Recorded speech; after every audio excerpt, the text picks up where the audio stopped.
Hey guys, tonight we begin with something extremely glamorous, the slow, unphotogenic routine of medieval begging. Dim the lights. Let the jaw loosen. Imagine a cracked wooden bowl, a church door that sticks, and a pair of shoes that qualify as theoretical. We're going to drift through a day that almost nobody wrote down in detail because, of course, the people doing it didn't have the time, the ink, or the literacy, and the people watching had other priorities, like pretending poverty was a moral opinion rather than a recurring weather pattern. Settle in. We'll take it a step at a time, the way a hungry person does, quietly, methodically, and with a talent for noticing where charity actually moves. So, what did medieval beggars actually do all day? They begged, obviously. But that answer is like saying bakers baked. Useful, and also not helpful. Begging in the Middle Ages had a schedule, a geography, and a script. It was more like a job with terrible benefits and a very unpredictable boss, the public mood, buoyed by a religious economy of alms that promised spiritual returns to givers and an earthly snack to receivers. There were rules, written, unwritten, contradictory, and there were categories, the deserving poor, the idle, the impotent, in the period sense of infirm, and the sturdy beggars, a label that tried to make poverty a personality flaw. This delightful taxonomy would harden later in English laws, but its late medieval bones were already there, forming as church charity began to tangle with civic control. Yes, we're skimming the surface where medieval practice merges into early modern statutes. History loves a blurry border and then insists it's a wall when it wants to be tidy. Mornings began early, because hunger keeps better hours than kings. If a town had a monastery, a hospital, or a parish that distributed doles, bits of bread, pottage, or ale, beggars converged like regulars at a cafe that doesn't admit it's a cafe. Church doors were prime real estate. The logic was simple, almsgiving sat inside the liturgy of everyday life. Good works at the threshold, salvation points added, guilt subtracted. Thank you for your donation, please enjoy the sermon on charity inside. In some places and periods, especially around Catholic shrines, Sunday doorways could function as informal markets in mercy. Elsewhere, more tightly managed parishes, or later Protestant contexts, begging at doors got pushed back, regulated with tokens or badges, or politely shooed off like a stray dog that refuses to learn the words, "Go away."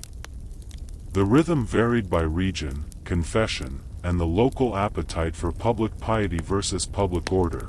As ever, both claimed to be the adult in the room. If a town had poor tokens or parish badges, eligible paupers might wear or carry them as a portable permission slip. Think of it as medieval two-factor authentication.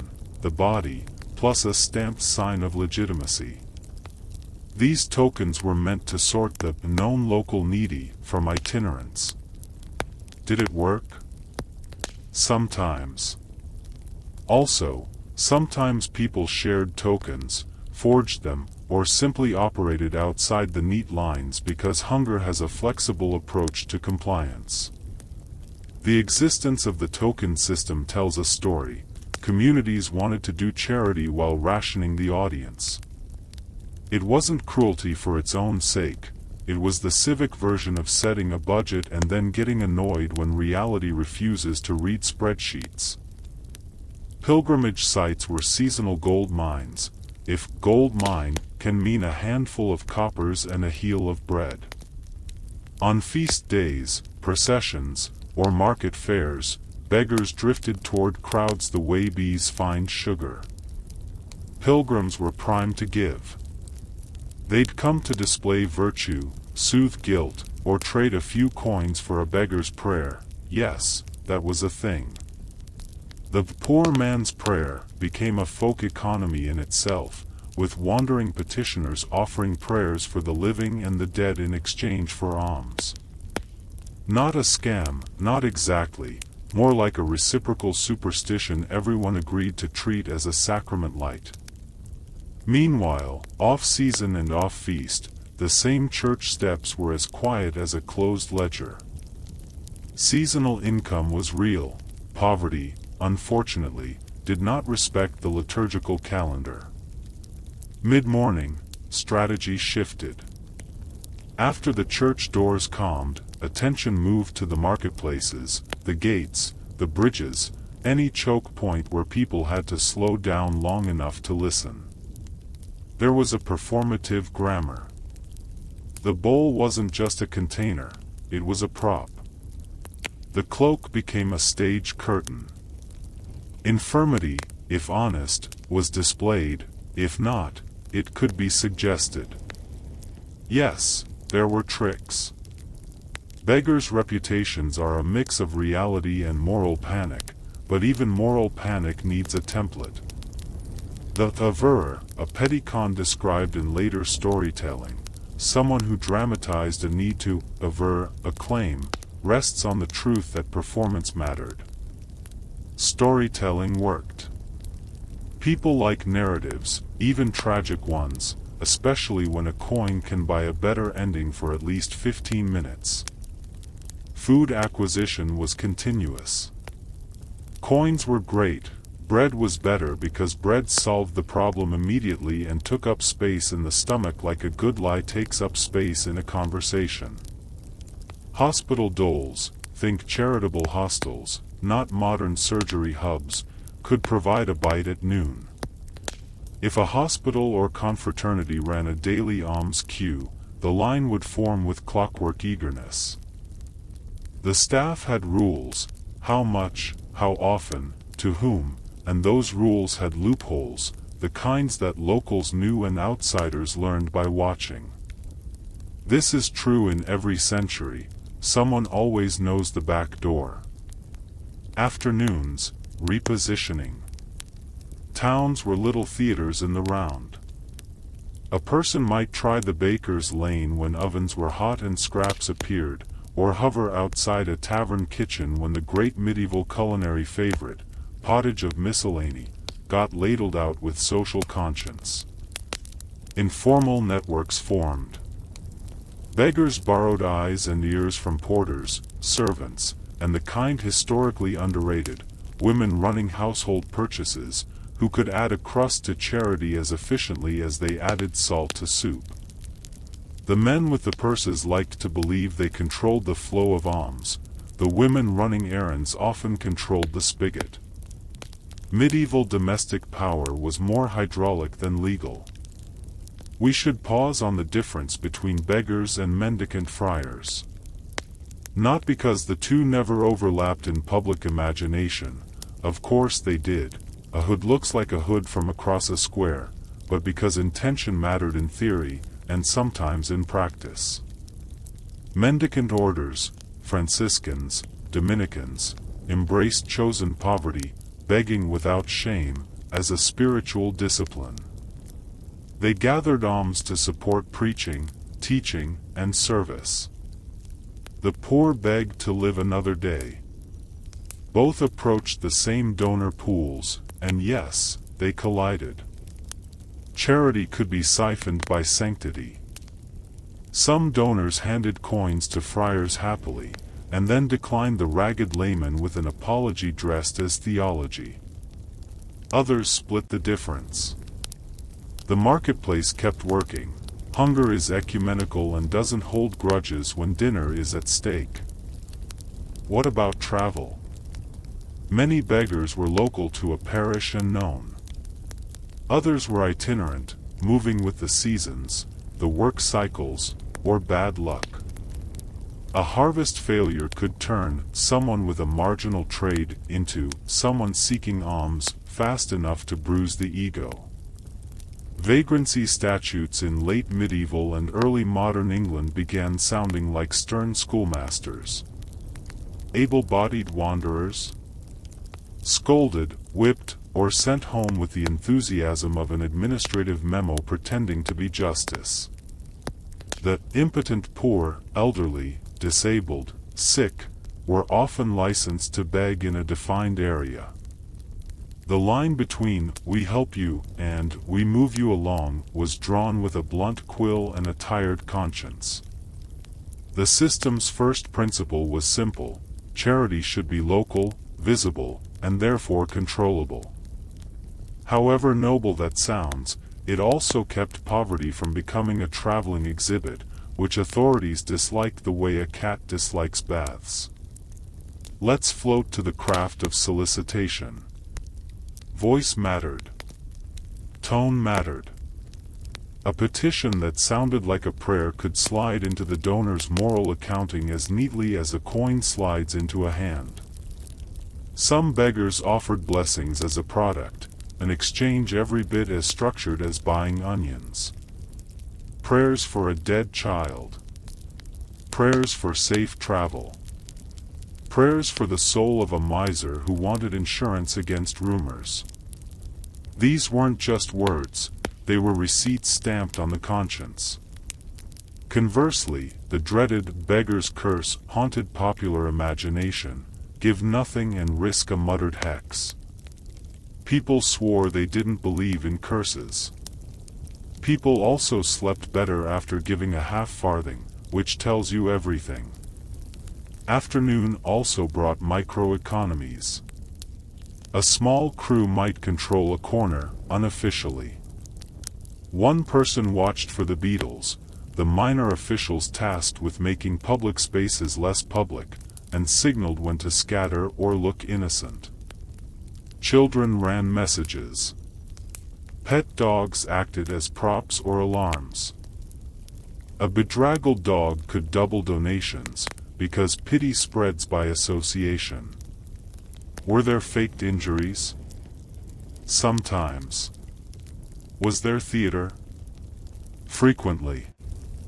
But the core activity was repetition, not spectacle. Most of the day was standing, moving, asking, thanking, and moving again, more meditative than dramatic, with a side of sore feet. Evenings, if luck had been kind, meant a shared sleeping place, maybe a church porch, a hospital ward corner, a relative's crowded pallet, or the social apex of poverty, a dry spot with people who don't steal your bread while you dream. The nightly routine was as important as the daytime circuit. Dry the rags. Hide the coin in a seam. Wrap the bowl in the blanket, because a bowl is the crown jewel of begging. The body slept lightly. Safety was not a default. It was negotiated, nightly, through proximity to others, through favors owed and repaid, through not snoring near the wrong person. Let's wander backward to the source of so much mid to late medieval charity, the Church's doctrine of almsgiving as a salvific habit. Medieval Christians were told that giving to the poor was giving to Christ. This wasn't metaphor, it was a ledger entry in heaven's account book. Guilds endowed distributions. Confraternities maintained poor boxes. Testators left portions of estates for bread doles, wine doles, coal doles, the holiest doling out of all. Beggars learned which feast days produced overflow, which guild altars drew softer hearts, which funerals resulted in a brief rain of coins as part of the ritual performance of grief. On those days, the line outside the church stretched, and for a few hours, the city agreed to play the parts as written. We should also allow for the beggar who combined begging with work. Casual labor existed, mostly the hard kind with wages that sounded like jokes. A man might carry sacks for a few hours and beg between loads. A bedraggled dog could double donations, because pity spreads by association. Were there faked injuries? Sometimes. Was there theater? Frequently. But the core activity was repetition, not spectacle. Most of the day was standing, moving, asking, thanking, and moving again, more meditative than dramatic, with a side of sore feet. Evenings, if luck had been kind, meant a shared sleeping place, maybe a church porch, a hospital ward corner, a relative's crowded pallet, or the social apex of poverty, a dry spot with people who don't steal your bread while you dream. The nightly routine was as important as the daytime circuit. Dry the rags. Hide the coin in a seam. Wrap the bowl in the blanket, because a bowl is the crown jewel of begging. The body slept lightly. Safety was not a default. It was negotiated, nightly, through proximity to others, through favors owed and repaid, through not snoring near the wrong person. Let's wander backward to the source of so much mid to late medieval charity, the Church's doctrine of almsgiving as a salvific habit. Medieval Christians were told that giving to the poor was giving to Christ. This wasn't metaphor, it was a ledger entry in heaven's account book.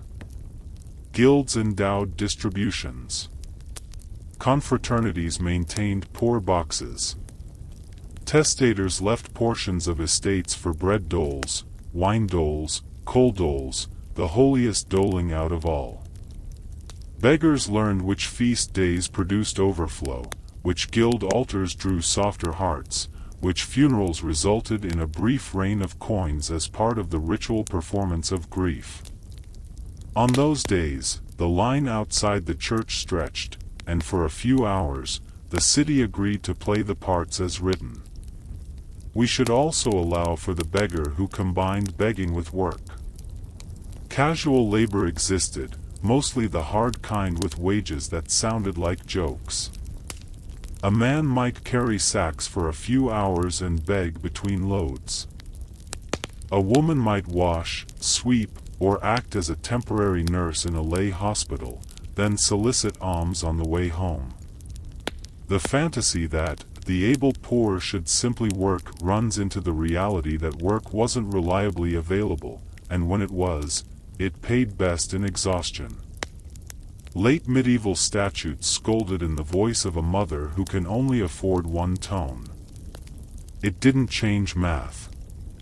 While we're here, let's stare directly at the deserving versus undeserving distinction. It's a moral sorting hat that keeps getting reknitted with the same wool. In theory, the deserving poor included widows, orphans, the elderly, the disabled, people whose bodies or circumstances made self-support unlikely. The undeserving were the idle, drunk, and suspiciously healthy. In practice, people slide between categories faster than a ledger can keep up. A laborer breaks an ankle and becomes deserving. It heals badly, he limps but can carry lighter loads. Which bin now? The community decides. Or refuses to decide. Charity has always needed labels, poverty has always peeled them off. Let's float into the murkier corners of reputation. Beggars were sometimes feared, not just pitted. Anxiety about outsiders, disease, and theft wrapped around poverty like a second coat. Stigma attached to the smell of unwashed wool, to skin conditions nobody had the ointment for, to accents that indicated, not from here. The same society that considered almsgiving a road to grace also cultivated caution about who counted as a safe recipient. People lived with cognitive dissonance and called it prudence. To be fair, hunger didn't enjoy the paradox either. Did beggars form communities? Yes, but community here means something smaller and more elastic: clusters, partnerships, alliances of pragmatism. Two people took watch over each other's things. A blind man and a child. A crippled woman and a friend with a louder voice. A mother and an unofficial aunt who could hold the baby during church doors. Within these groups, knowledge moved efficiently. Who died, who married, which alderman's wife gives before vespers and not after, which friar has a soft spot for stories about lost tools and saints who find them. None of this made headlines. It made dinner. We can glide now toward the legal friction point where late medieval custom evolves into early modern policy. Towns wanted beggars contained, kingdoms wanted them classified. Ordinances multiplied. Licenses formalized. Hospital foundations grew more bureaucratic. Monasteries, once engines of poor relief, would in some regions be looted out of existence by reforming zeal, which sounds righteous until someone's bread stops appearing. The state moved relief onto parishes, eventually taxed it, and applied its favorite solution, categories plus punishment. The sturdy were to be whipped into virtue, the impotent were to be parked at home, begging with permission slips. It was an attempt to make the messy fidelity of daily almsgiving more legible. It also made it meaner. Even within all this, micro-rituals persisted. The blessing at the end of a donation wasn't just filler. It closed the exchange with dignity, a liturgical little amen between strangers. The "God save you" crystallized a moral economy nobody could fully explain but everyone kept investing in. People who prided themselves on rational thrift still gave, because superstition and kindness make cozy roommates when the rent is low. People who scorned beggars still slipped a coin under their own door for the poor box because a neighbor was watching. Hypocrisy fed people more reliably than theory, shocking, yes, and also useful.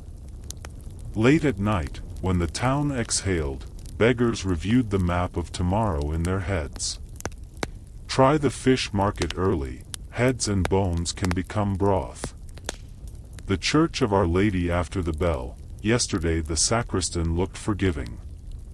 The North Gate by noon, where travelers dismount slowly and coins change hands carelessly. If someone had a badge, it was checked and retied. If someone had none, they planned their route outside the Beatles' favorite patrol. Plans are the luxury of those who can afford them. For the very poorest, the plan was, wake up and move. And what about the dark tricks, the stories of faked bandages, borrowed babies, invented saints? Some existed. Some are slanders that travel well. Moralists needed examples to scold, playwrights needed characters to mock, municipal officers needed justification to fine. Meanwhile, the day went on. Suppose one person exaggerates a limp. Suppose another underplays one. Who eats? The city rarely answered that quietly, it prefers policy. Individuals answered with little choices, coin by coin. The ledger of human behavior is never balanced, only carried forward to the next day's entry. Let's close this first stretch with the least romantic truth: begging was boring. It was waiting, walking, watching, repeating lines that earned the best response, softening the voice, raising it, lowering it, shifting posture, learning what "no" sounded like in 100 variations, and collecting the handfuls that meant survival. The weird and the lurid exist, of course. But the median day was a loop: church, market, gate, kitchen door, hospital line, square, church again. If that sounds like a lullaby, good. The whole point tonight is to feel the gentle monotony that defined most medieval lives from top to bottom. The rich called it order. The poor called it Tuesday. Hey again, still awake? Barely? Ideal. Let's float deeper into routes, because if begging was a job, the commute mattered. Cities structured movement through markets, parish boundaries, guild halls, and the serious social bottleneck known as where the bread is. Imagine a simple circuit mapped over cobbles: parish A's door at dawn, the fishmongers by the quay when boats arrive, the butchers before the midday rush, the friary when preaching finishes, and the bridge as travelers cross homeward with pockets looser than their morals. The trick wasn't just being there, it was timing. The day was a tide. If the tide's out, the bowl is empty. Church doors were not uniform. Some were friendly, parishes with a habit of handing out bread after Mass, guild churches with endowed poor funds, shrines where miracles allegedly multiplied both mercy and coins. Others enforced neatness with the invisible broom of disapproving stares. Parish vestries tried to keep their own poor near and the strange poor dispersing. Badges, when used, signal this desire to keep charity local and visible. If a stranger showed up, say, a woman with a baby and no badge, she might call herself a pilgrim or a traveler fallen among thieves. Is it true? Does it matter? The gatekeepers had to decide under the combined pressures of conscience, gossip, and policy. Cue the town's central sport, judgment disguised as stewardship. Gates and bridges served a special function. They were the medieval checkout aisle, stocked with temptations to spend, trinkets, snacks, indulgences, and yes, beggars. People slowed down physically and morally. That was the chance. A traveler leaving town might empty the purse of heavy small change rather than carry it into the countryside where thieves were rumored to be both organized and literate in knife. Beggars learned to watch hands at the purse, eyes at the horizon, and the subtle cues of who gives when they're leaving versus entering. Tiny data, collected over years, formed an internal algorithm more accurate than most councils' plans. Hospitals and almshouses created anchor points. You didn't have to be an inmate to enter the orbit. A hospital with a daily dole turned into a hub where beggars gathered, exchanged intelligence, and negotiated micro-territories without anyone calling it that. That corner's mine in the morning. You can have it after dinner. Was there conflict? Of course. Humans argue over shade, let alone coins. But much of the time, custom handled distribution with the bland wisdom of repetition. Everyone knew who took the step, who took the post by the well, who had the loud voice but a bad cough. And when the hospital bell rang, they lined up because dignity is a luxury and warm pottage is not. Let's talk roles. Not every beggar presented the same way. The elderly leaned into age, literally and narratively, life's long road, the knees that objected, the children who sensibly moved where food existed and left mother behind because travel also kills. Disabled petitioners displayed injuries because the entire social script told them that visibility was admission. Blindness especially formed a recognizable type. Pair it with a child guide and a rhythm stick and the city heard them coming. Ailing mothers asked for milk money before milk money was a phrase. Men out of work hovered near labor spots and told the truth, which often sounded like lies because hope and desperation used the same voice. Children begged too, sometimes alone, sometimes with adults, and here we run into the cliché that persists into modernity. The borrowed baby. Was it real? Sometimes. Was it also an effect of poverty's normal childcare arrangements? Often. In any case, a small child in arms was persuasive. People like to believe they are saving the future, it looks better on them than saving the present. Performance styles ranged from softly liturgical to conversational to, yes, theatrical. The blessing exchange was common currency. A quiet, "God save you," in return for a coin reassured donor and recipient alike that this was a sacramental economy, not just commerce in disguise. Conversely, the occasional curse, "Bad luck to your hand," traveled in urban legend as evidence of beggars' malice, even if most petitioners knew better than to alienate their customer base. The balance tilted toward piety for the same reason waiters say, "Enjoy," even when the menu is lying. It works. Afternoons brought fatigue and opportunism. Shop backdoors expelled edible waste like little acts of unintentional charity. The line between scavenging and begging blurred, and moralists who had never sprinted for the warm loaf heel were shocked that scarcity didn't stop at decorum. On feast eves, surplus increased. Bakers overproduced, butchers sold cheap offcuts near closing, taverns yielded a miraculous second life for stew as tomorrow's base. Beggars and the poor, overlapping but not identical populations, worked these margins like professionals, because they were. Now, the fun bit, for historians with a mild sense of humor, mendicant friars as competitors and collaborators. They were the celebrities of pious begging. Franciscans cultivated humility as a brand. Dominicans asked for support while lecturing brilliantly. The laity donated partly out of reverence, partly out of a desire to outsource their charity to institutions with better handwriting. Did the friars siphon funds that might have gone to the poor in rags? Sometimes. But friars also ran poor relief and preached almsgiving. In practice, they could be both rivals and rainmakers.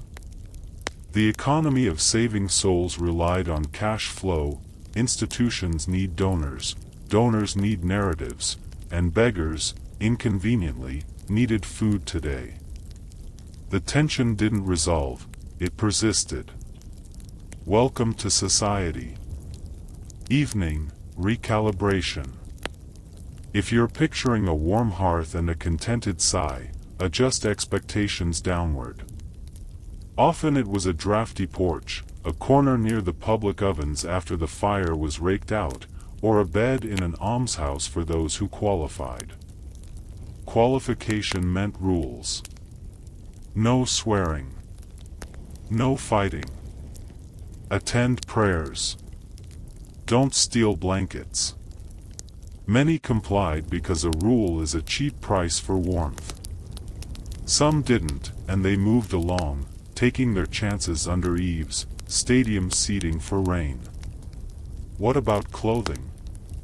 Rags are not just a symbol, they're a tool. A patched cloak signals need. But patched too much and it reads as craft, not need. Donors distrust competence in the wrong places. Interesting, right? Poverty had to look both helpless and respectable. Women veiled appropriately if they could, men kept the cap even when the rest fell apart. Beggars understood the dress code of pity the way courtiers understood the dress code of power. It's all pageantry, only the audience is smaller and the stakes are dinner. Which brings us to dignity. Yes, it existed, in stubborn, quiet ways. People traded favors. A beggar might hold a place in line for an old woman and receive half her crust. Someone with a decent voice recited a psalm outside a workshop and left when the carpenter's wife nodded, as agreed. The little systems that keep people decent under pressure persisted not because humans are angels, but because they get tired of being villains. The city wears you down. The only countermeasure is routine kindness backed by mutual surveillance. And always, hovering in the background, law. By the later 15th century, regulation grew teeth. The notion of licensing the impotent poor and whipping sturdy beggars lurks like an administrative superstition. Authorities prized order, wandering bodies terrified them because wandering souls surely came next. The assumption that the healthy could simply find work reads like someone who has never waited at a gate as 10 jobs became 0. But statutes don't blush, they repeat themselves. Even as the state fumbled for poor laws, parishes adapted older habits, limited tokens, local oversight, making sure the people they knew didn't starve while the people they didn't know moved along. We'll pause our float here, still warm from the ovens and a little damp from the bridge wind. When we pick up again, we'll trail a few examples across feast days, fast days, markets, and shrines, and we'll sprinkle in the light politics of pity, who gives, who refuses, and who thinks their coin purchased both dinner and a cleaner conscience. Nothing shocking will happen, because that's the plan. We're here to drift, not sprint. Let's start with a map that lives in the feet. A day's circuit wasn't random, it was learned, tested, and memorized. The path began where mercy was supposed to live, church doors at first light, when devout hands were warm from prayer and cool from coins. The door itself mattered. Some porches were generous because a guild endowed bread for the poor on feast days and, frankly, nobody wanted to spoil the guild's mood. Other porches were politely defensive, the sacristan doing that soft shooing gesture that says, "Charity is for another doorway," the way a waiter says, "The kitchen is closing," while bringing bread anyway. The savvy petitioner knew which priest's sermon on charity ended with loaves in a basket and which ended with a lecture on indolence that could feed exactly no one. It's hard to eat doctrine. People tried. They preferred bread. From the porch, the route sloped naturally toward the market. Markets were noise and elbows and 1,000 small rituals of exchange. Beggars threaded through it like smoke, visible and not, catching the edges of transactions where leftovers fell through the gaps. At the fish stalls, heads and spines were consolation prizes that could still flavor. At the bakers, warm heels might appear if the ovens overachieved. At the butchers, fat and offcuts were a stew's backbone if pride stayed quiet. Charity at back doors was less liturgical and more practical, a shrug, a "take it," and a hand already back to the knife. Nobody congratulated anyone. It still counted. Bridges and gates were the commuter lanes for pity. Travelers moved slower there, because horses hesitate and wheels complain. A coin is lighter given on departure, when burdens feel heavier and conscience wants to shave an ounce. The person with the bowl stood where the city narrowed people into brief honesty. They watched hands drift to purses and noticed who traveled with the comfortable confidence of locals and who had the brittle watchfulness of strangers. That watchfulness was useful. A stranger gives once and disappears. A neighbor gives sometimes and remembers it forever, but might also decide they already gave this week and therefore have achieved moral adequacy.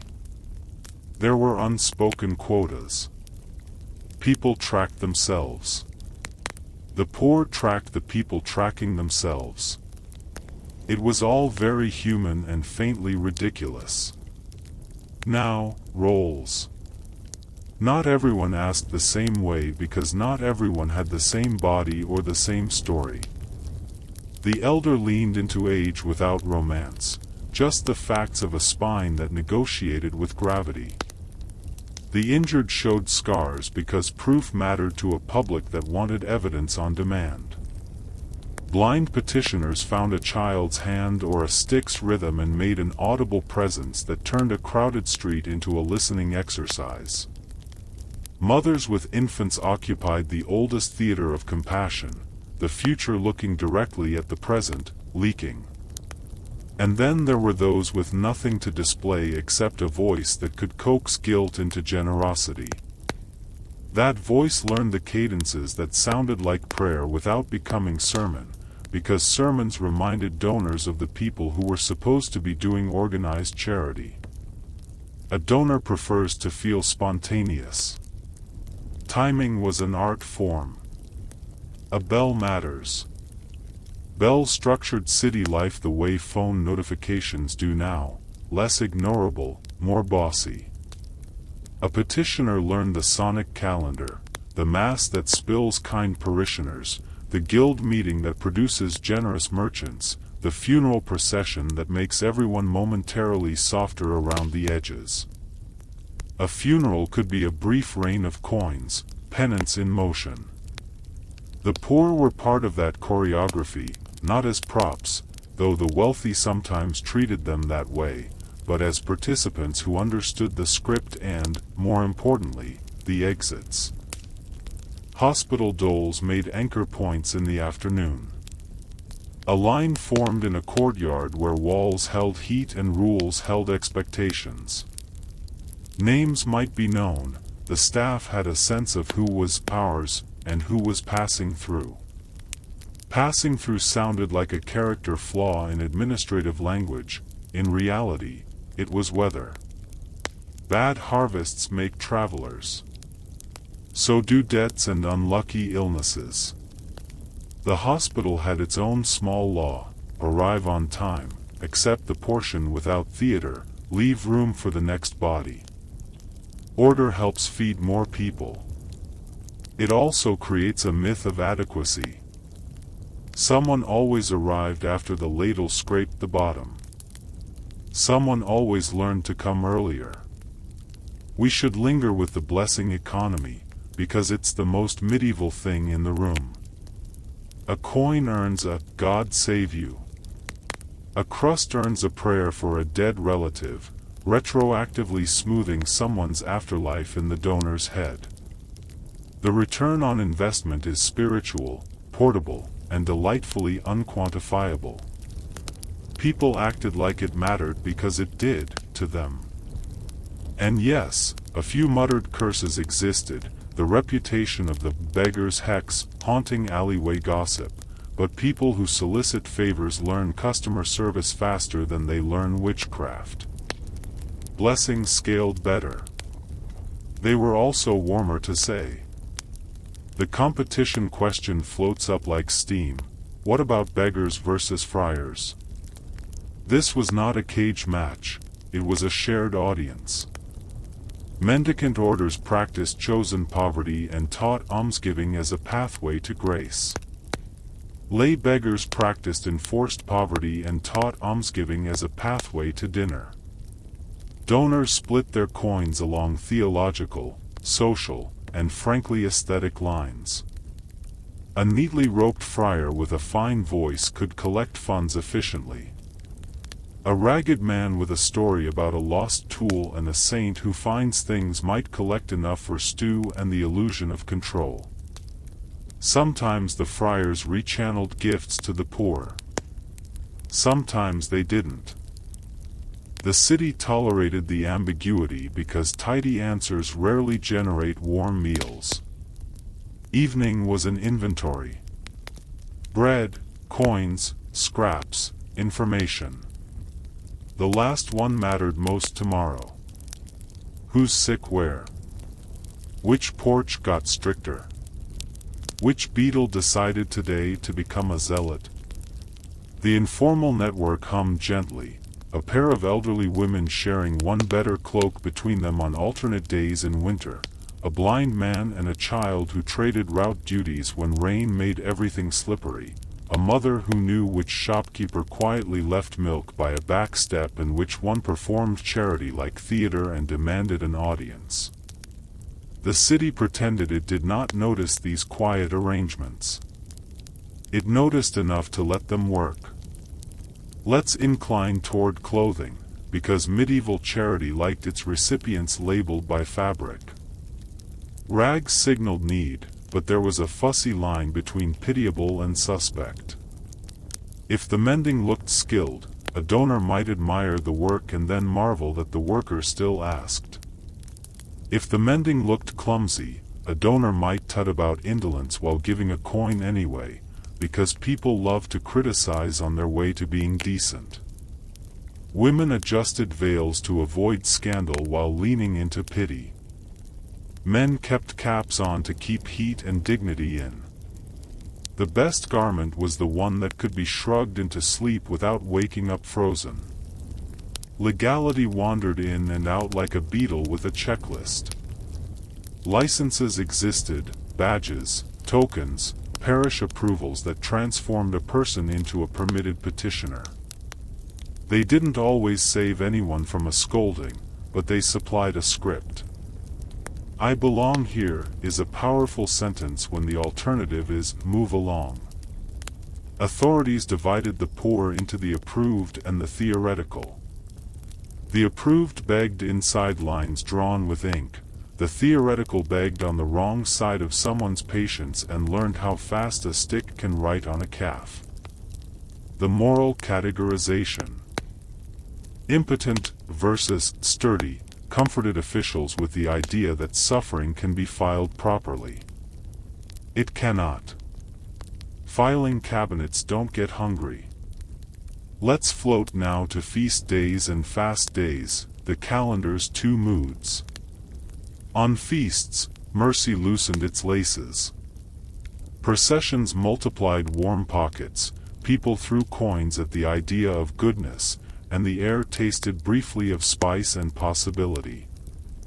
On fast days, fish scraps multiplied, and kitchens stretched thin soups in ways that taught entire generations the theology of enough. Beggars adapted. A person who did well at feast porches might pivot to fish markets on Fridays, because piety produces bones, and bones, handled correctly, produce broth. The body cares less about doctrine than technique. Most people do. Night had its own etiquette. Wherever bodies lay, they arranged safety by proximity and routine. That might be a hospital pallet if a gatekeeper liked a face, a porch if the sacristan was the right kind of tired, a corner by the bakery ovens after the embers died. It wasn't comfortable, it was survivable. The coin got hidden in a seam. The bowl got wrapped in a rag, because bowls break and then you're not a beggar anymore, you're just hungry. Someone always snored. Someone always coughed. Someone always whispered a plan for the morning, because plans are blankets, thin, but better than air. Let's drift sideways to the reputation of fraud. The stories were plentiful because the stories are easy to tell. A person fakes a limp. A woman borrows a baby. A man wraps a clean cloth over a perfectly fine eye and calls it blind for the afternoon. Sometimes, yes. Hunger incentives are powerful teachers.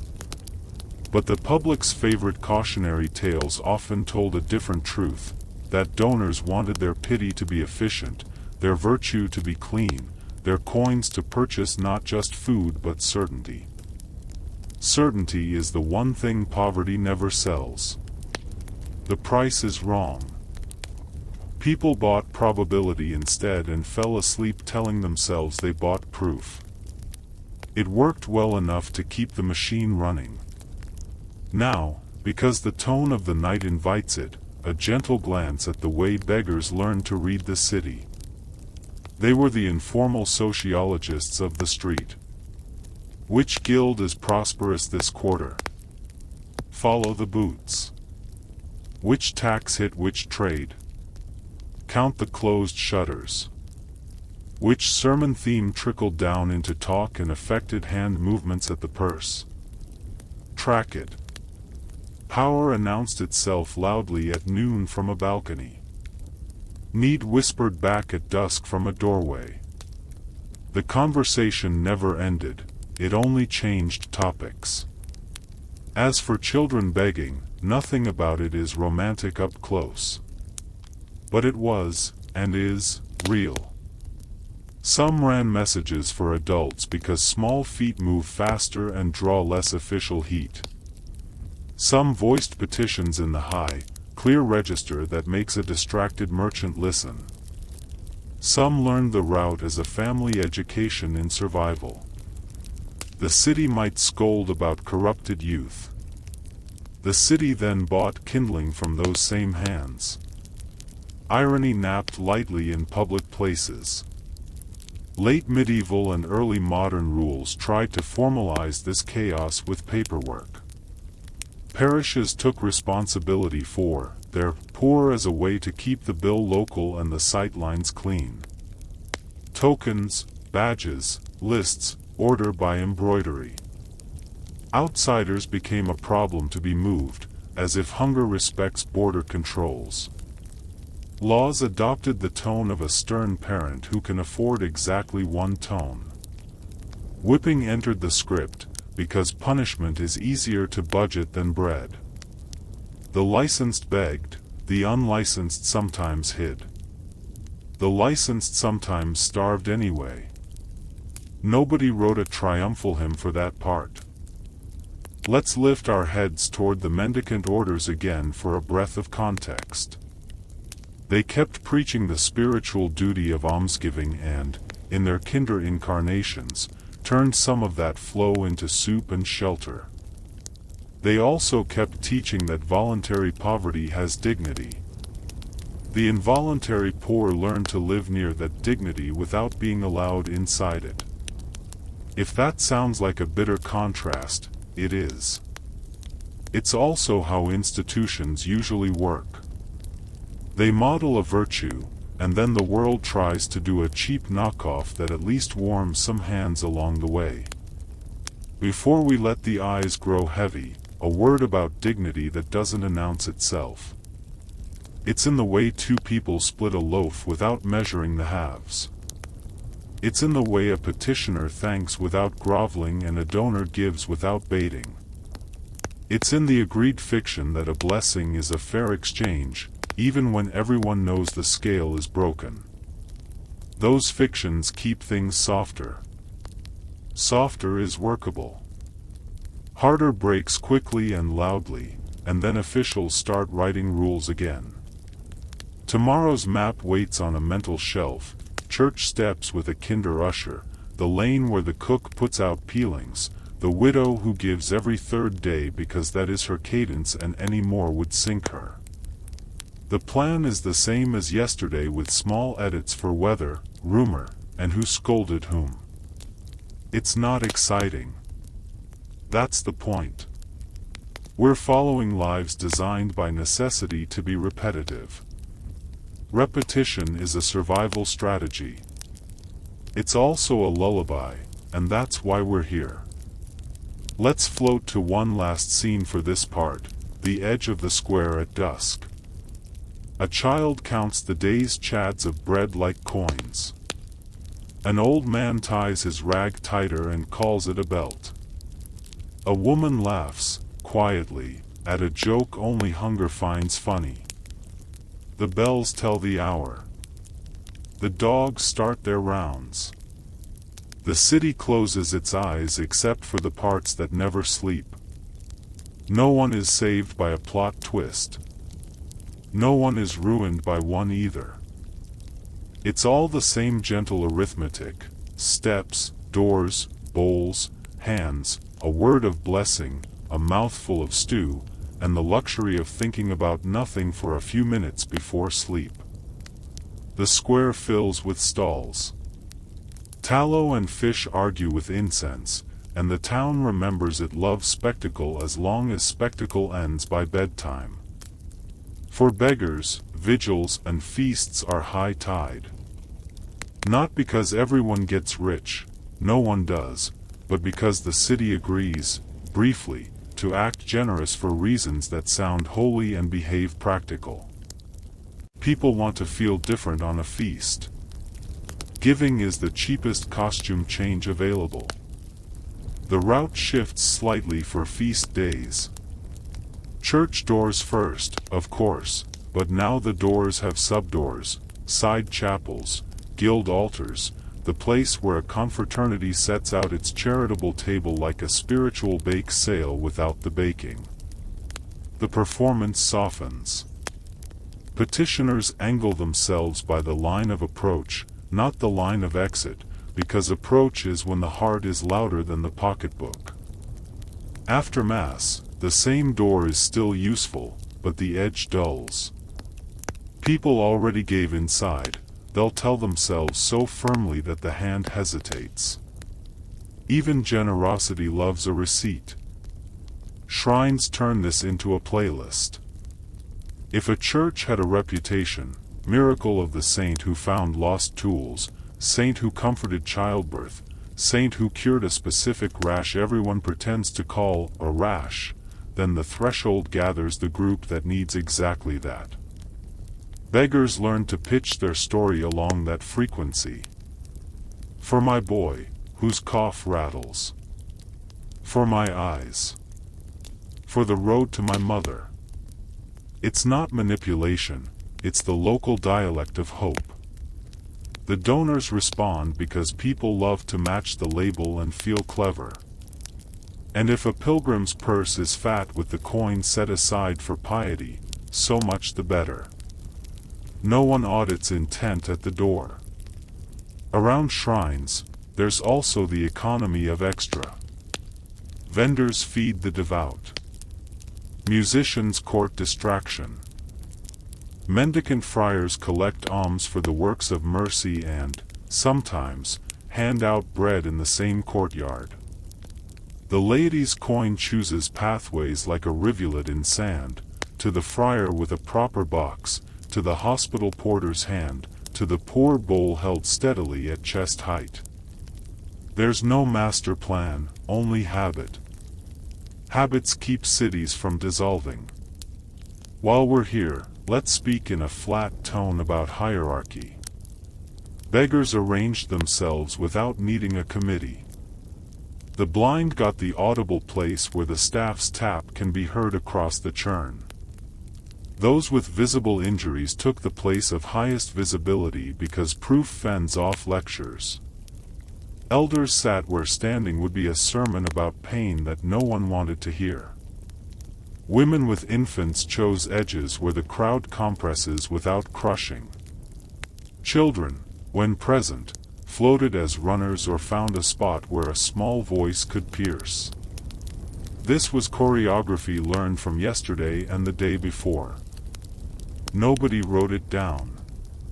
Everybody knew it. The politics of pity are simple and petty at the same time. People prefer local. Local faces earn coins because repeated guilt matures into repeated habit. Outsiders collect with luck and good timing, then move on. Officials prefer anyone with a badge because badges are visible proof that someone somewhere did paperwork, and nothing reassures power like paper. A licensed petitioner presents the little token as if it were a passport to mercy, mostly it is a passport to being scolded less loudly. The unlicensed avoid the beetles by following their patrol patterns the way birds follow wind, entirely practical and not at all romantic. Feasts also amplify suspicion. When a crowd thickens, rumor swells. She's not local. He's faking that limp. That baby isn't hers. Some rumors are true, some are sports for people who want their pity audiovisual. None of it changes the rule that the bowl still needs a contents. The person holding it will not argue because argument chills generosity faster than a north wind. They will adjust stance, shift to the other doorway, and try again. Survival is something you repeat, not win. After the church, the market. Feast markets are fuller, and full markets produce leftovers by volume. Bakers made extra loaves because the saint is generous, and nobody wants the saint thinking this town undercatered. Offcuts multiply at butchers who decide to pretend they planned this. Fishmongers sell bones for a song and then hum that song all afternoon. A beggar collects bits, tucks them into rag pockets, and mentally composes a stew that tastes like optimism and salt. If a hospital or almshouse joins the feast with a special dole, the line doubles and manners improve, because nothing says, "Holy Day," like taking turns without glaring. Let's float briefly toward confraternities and guilds, those social machines that convert conscience into logistics. A confraternity might endow a weekly bread distribution with rules posted in a script only 3 people can read. The rules still matter because everyone performs obedience to rules even when they only know the gist. Guilds use year's good harvests to buy public favor with small charity. Beggars learn these schedules the way sailors learn tides, not perfectly, but well enough to avoid rocks. On feast weeks, the extra table appears, and the city pretends it has planned for poverty since the dawn of time. In some ways, it has. The planning isn't generous. It's a compromise between tight purses and warm soup. And because nothing in medieval life can resist a sermon, the friars appear again. They preach about almsgiving and, when they're at their best, turn some of the offerings into bread for the room next door. The sermon's refrain is obvious: give. The laity nods in the steady rhythm of people who like feeling useful. Beggars understand the value of proximity to sermons and stand close enough to be part of the fold. Through. The friar who disapproves of street begging will suggest the poor box. The friar who understands physics will walk a loaf to the courtyard and call it a homily with crumb evidence. Now, a gentle segment about mothers, because they and their infants draw the cleanest line between pity and policy. A woman with a child can reframe any space into a moral classroom. Donors who otherwise ration pity like salt will loosen a purse for a baby's cough they can actually hear. Officials, for their part, prefer domestic poverty, beg in place, not in public. That preference does not feed babies. So mothers walk the route. If someone scolds about corrupting youth, she will stare past them and continue, because arguments do not stew. Let's talk sound. Feast days are louder. Lyrics matter. The soft cadences that worked yesterday drift under the drum of a procession. So voices sharpen, blessings get shorter, hands raise slightly higher. If there's a curse in the air, and there usually isn't, it's a mutter to no one in particular, born of sore feet, not sorcery. The useful sound is gratitude, the practical sound is moving along. By afternoon, remainders rule. The generous already gave.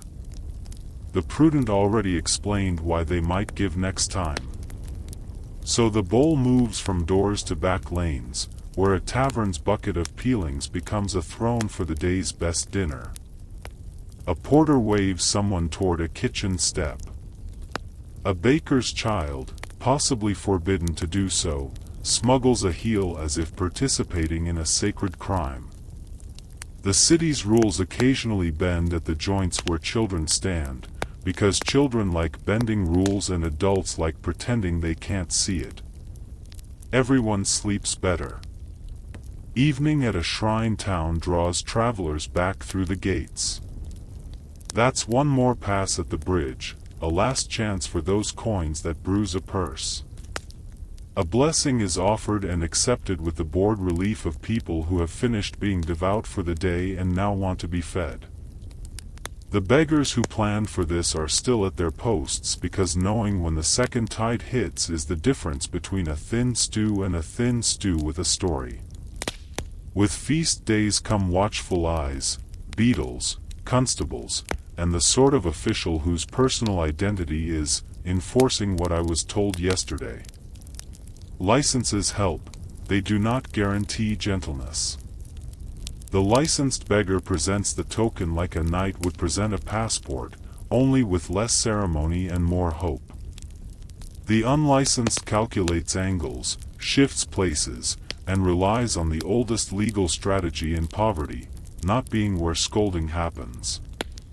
If caught, the conversation is brief, and we will not dramatize it.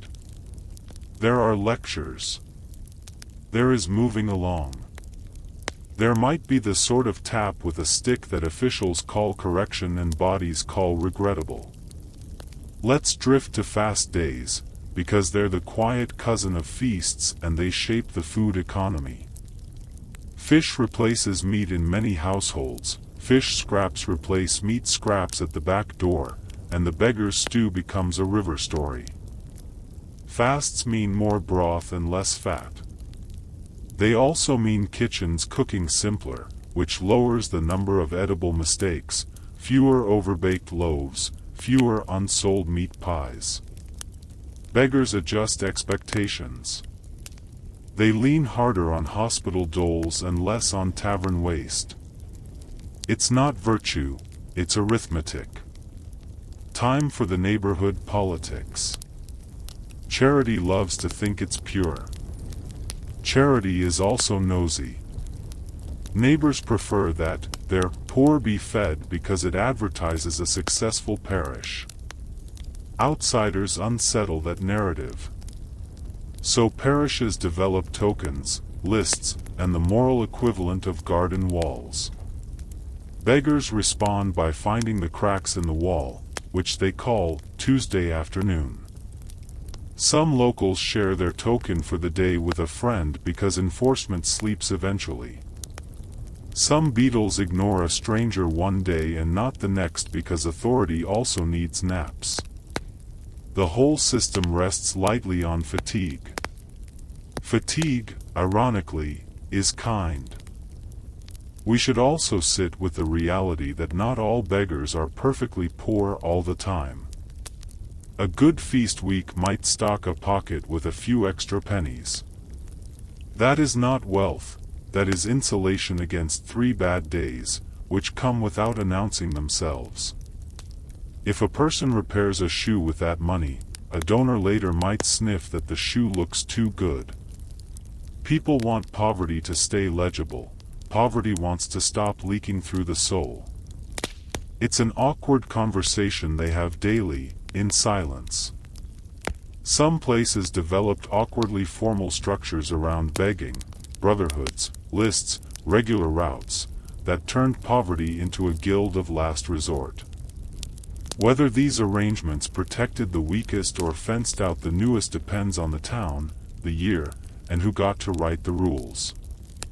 In any case, the street-level result was the same: a few stable corners, a few negotiated lines, a long tail of people orbiting at the edge, trying not to fall off.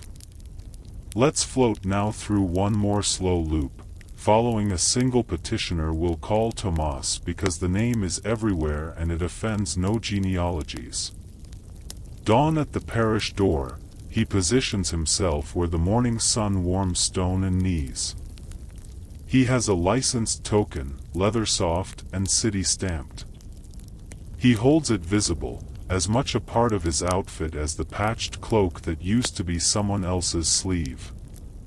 Mid-morning, he moves to the fish lane on the feast vigil, where he gets a handful of heads and a merchant's offhand blessing, which is to say, no words and a nod. Noon, the hospital bell, he joins the queue and collects a ladle of pottage that is thinner than rumor and warmer than sermons. Afternoon, back lanes, a split heel from a baker who does not make eye contact in case it turns into a habit. Toward evening, he returns to the bridge, where some travelers' consciences itch in the saddle. He blesses them, sincerely. He means it. He prefers their horse's pace to the beetle's stride. Night settles. Tomas counts, 2 crusts, 1 coin, a few fish scraps wrapped in a bit of linen that used to be a shirt, plus the tiny lift that comes from speaking blessings until they sound like a language you own. He sleeps under a porch with 3 others who share the code: cough quietly, don't steal, wake your neighbor if the beetles pass. He tucks the coin into a seam and the bowl under his head and conjures a dream in which tomorrow's mass is longer but somehow shorter. He wakes because a cartwheel screeches.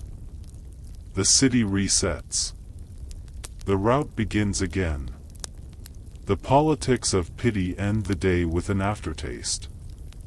Donors enjoy their own stories about themselves. Officials enjoy their own stories about order. Beggars enjoy nothing about stories except when they turn into food.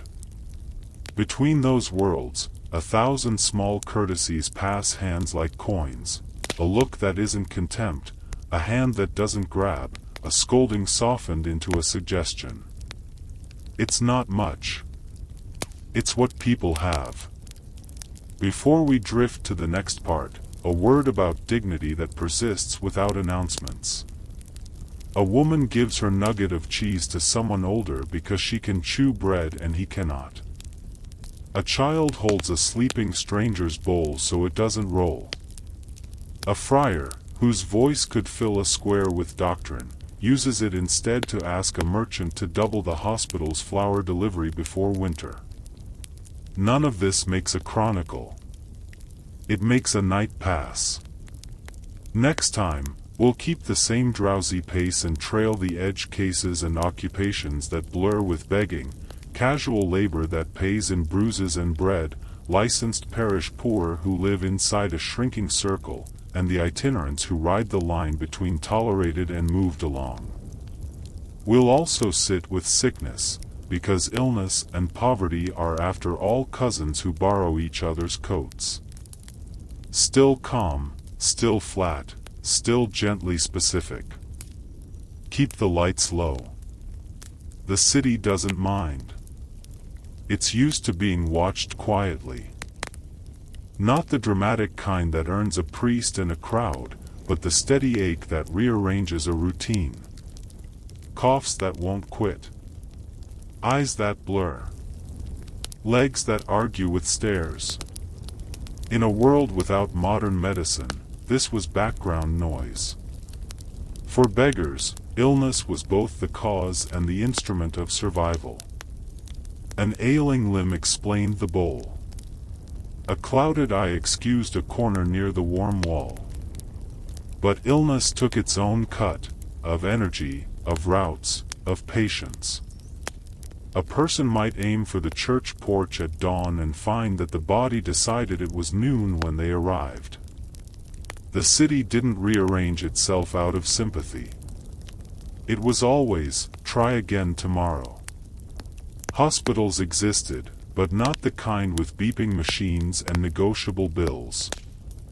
Medieval hospitals were refuges and almshouses, guest houses for the sick poor, with rules and prayers and food that tasted steady rather than good. A day there might soothe a fever or steady a cough. It could also grant a night of sleep without listening for footsteps. Admission wasn't guaranteed. Some institutions focused on locals. Some preferred the quietly devout. Some had a line that has never moved quickly in any century. If a beggar qualified for a bowl at the hospital gate, they queued with a patience that was half virtue and half exhaustion. It wasn't just the gruel, they were there for predictability, which is rarer than meat. Licenses slide into this story like little paper crowns.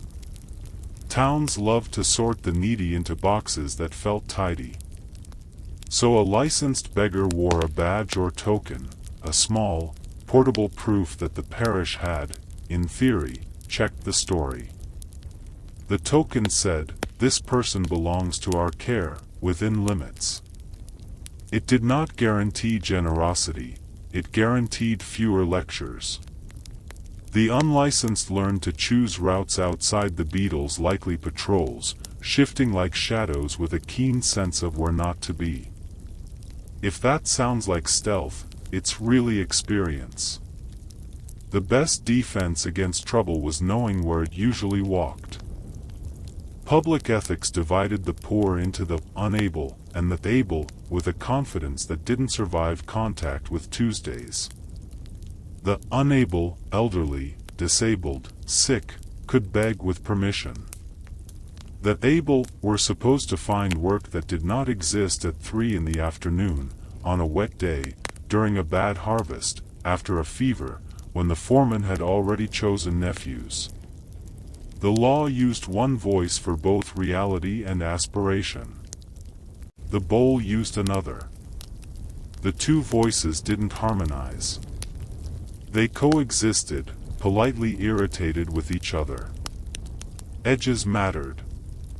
The edge of town, the literal ditch, the slope near the gate, was where fringe lives nested: paupers, casual laborers, women selling what the law frowned at and the night tolerated, men whose jobs smelled like sin because they handled blood, rope, or bodies. Beggars lived alongside these neighbors with the disinterest born of shared geography.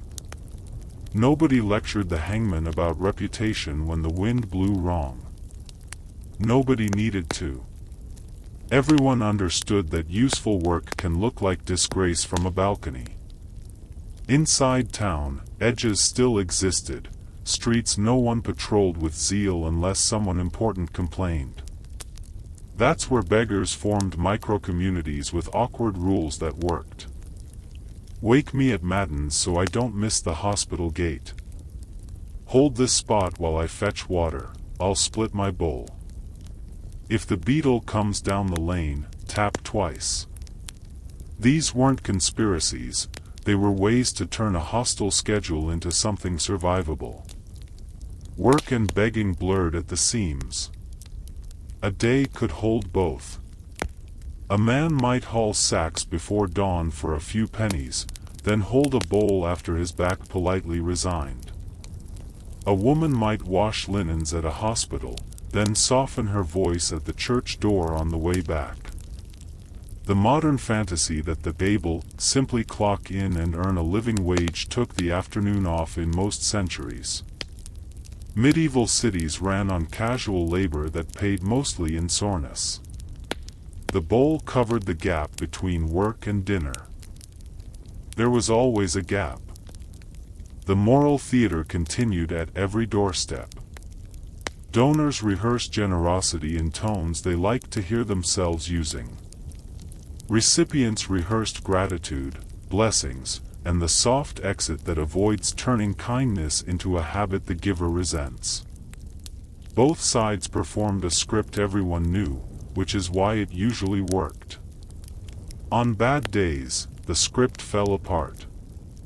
A donor demanded a story, the petitioner couldn't afford to improvise for free.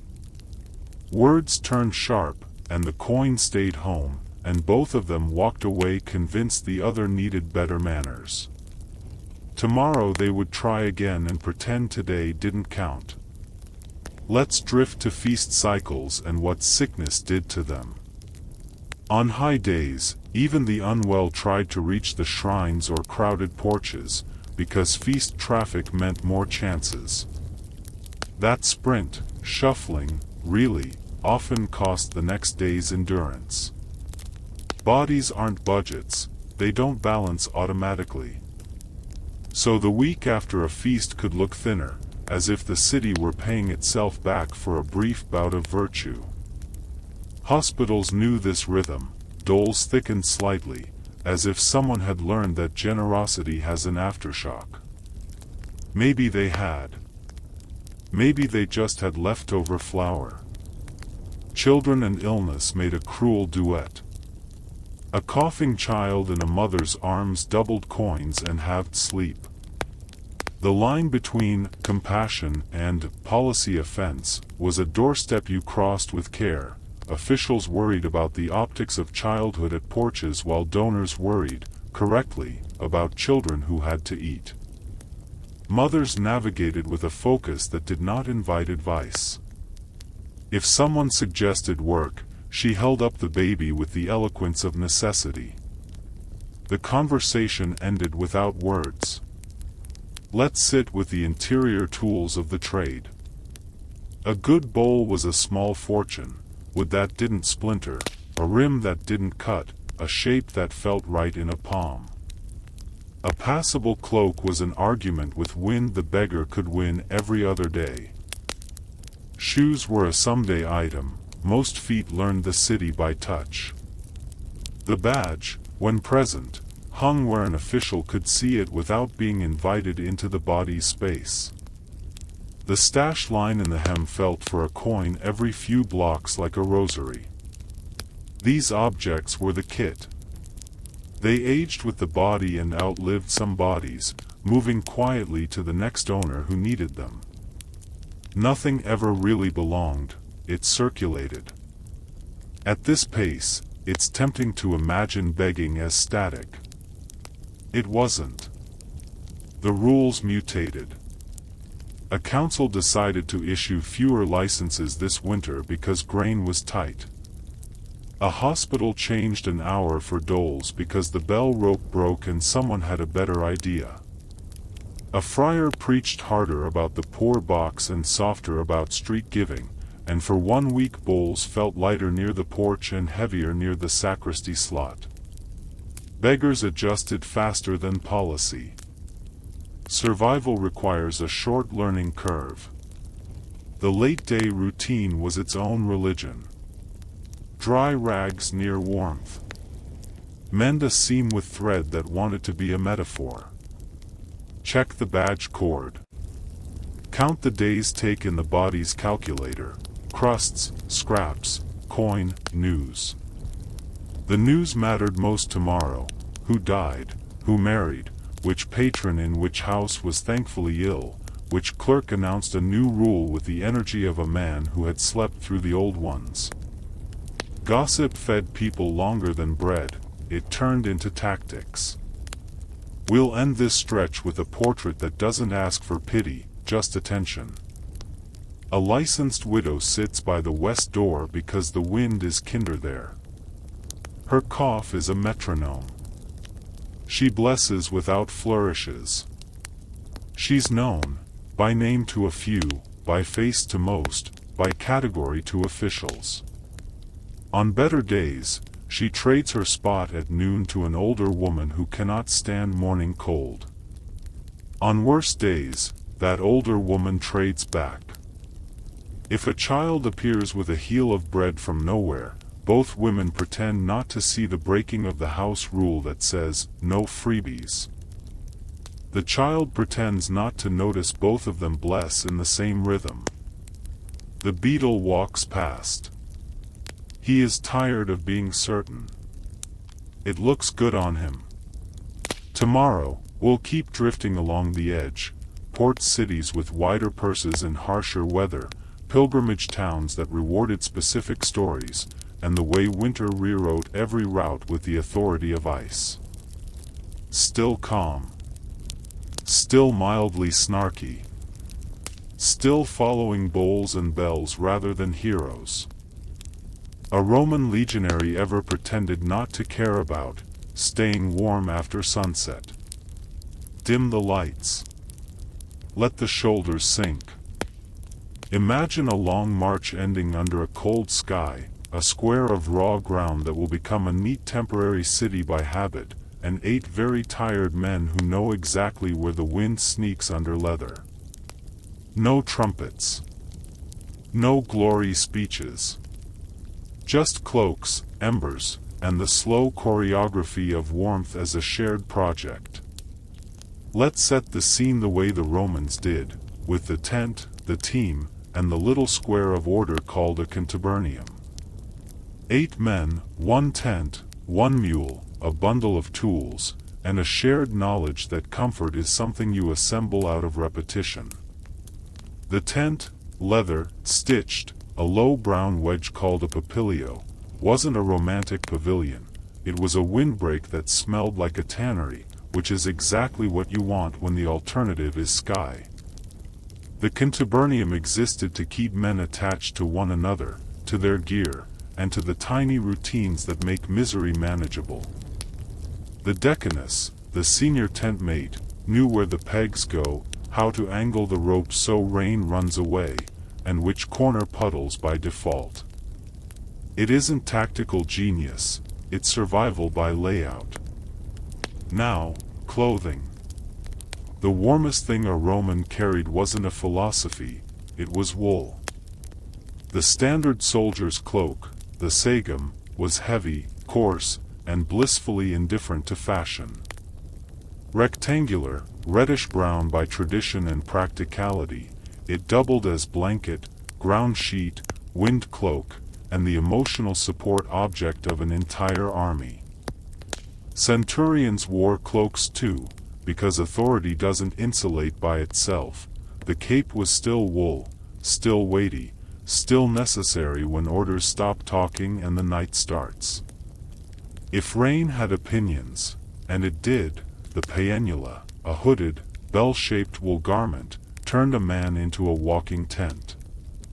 Nothing glamorous. Everything effective. Warmth in camp began with the ground. Cold creeps upward, like doubt. Men scraped the soil level, then threw down straw, bracken, or spare brush if the supply train had been generous or the local vegetation hadn't been eaten by the previous army. Bedding could be as simple as a doubled cloak or as fancy as a straw-stuffed mattress when garrison life allowed. Most nights on campaign, the kit was minimal: cloak under, cloak over, feet tucked into the fold like contraband. The leather tent helped, but leather is a sulker in rain and a miser with heat. It blocks wind, it doesn't love you back. Fires helped, and could also hurt. Regulations, the Roman love language, did not adore tents going up in flames. So the good heat happened outside, in small, controlled cooking fires, and the safer, sleep heat came from what the day had warmed and what the body could keep. Coals were husbanded like treasure. A pan of embers slid near the tent mouth for a while, then was nudged out at sleeping time because leather, wool, and fatigue make a dangerous trio. The watch had the best excuse for warmth: movement. Everyone else mastered the economy of layers and proximity. A contubernum warmed itself by being 8 men, not 1. Feet, always the problem. Caligae, the famous hobnailed sandals, are excellent at turning ankles into confident tools and excellent at ventilating toes in a British drizzle. Which is why soldiers did what humans always do: they added socks. Woven udons, felted inserts, raw wool stuffed like secrets between skin and leather, evidence pops up from the edges of empire and the bottoms of rivers. Even a razor handle sculpted as a leg wears a sandal with a visible sock like it's modeling good sense. Culture wars about socks with sandals did not survive contact with northern weather. The leg kept the foot kept the man. Everyone made peace with knitwear. Inside the tent, the order of bodies mattered. The decanus knew who snored, who kicked, and who steals covers like a barbarian. Shields might prop as wind baffles. Packs lined the perimeter as draft stoppers and rodent invitations. A cloak edge became a treaty line: cross at your peril. Noise outside softened to the universal night mix of coughs, low talk, and that one mule with opinions. If the leather wept in rain, the drip line was mapped with resigned precision. Someone always slept where the seam leaked. That someone remembered it, and tomorrow the peg goes 2 inches left. On patrol without a tent, ingenuity took the lead. A shield at an angle, a cloak pegged with a spear butt, the body curled behind its own kit. Makeshift bivouacs belonged to centuries of soldiers, and the Romans didn't invent discomfort, they industrialized enduring it. A single man could wedge a scutum as a door and let his breath warm a pocket of night air that felt like a favor from the gods of small mercies. Add a second man, and you get twice the warmth for marginally more elbow conflict. Myth says soldiers are lone heroes. Practice says warmth is a team sport with poor jerseys. Hands and heads are heat thieves. Wool caps appear where excavation dirt preserves honesty, and head coverings show up in iconography when artists accidentally tell the truth. A hooded paennula made a face into a cave where breath could pretend to be weather. Mitts or woolen wraps improvised around fingers that still had to work knots and weapon straps. The Romans were practical. If a thing made you less cold and didn't slow the job, you used it. The empire's greatest technology was not marble, it was permission to be sensible. Warmth also came from routine. The march warmed the day. The evening camp drill kept bodies moving. Digging the shallow trench and rampart that gave a marching camp its crisp footprint created sweat that turned into chill fast, so men learned the sequence: dig, pitch, cook, eat. Dry if possible, then bed. A wet cloak becomes a punishment, a wrung cloak becomes a blanket that forgives. Everyone knew it. Nobody pretended being tough was better than being dry. Roman virtue came with an instruction manual and a lot of wool. We should spare a thought for fuel. Wood supply determined how generous the fires could be. In treeless ground or wet stretches where everything smoked instead of burned, men learned the art of ember babysitting and smoke acceptance. Fire warmed morale as much as hands.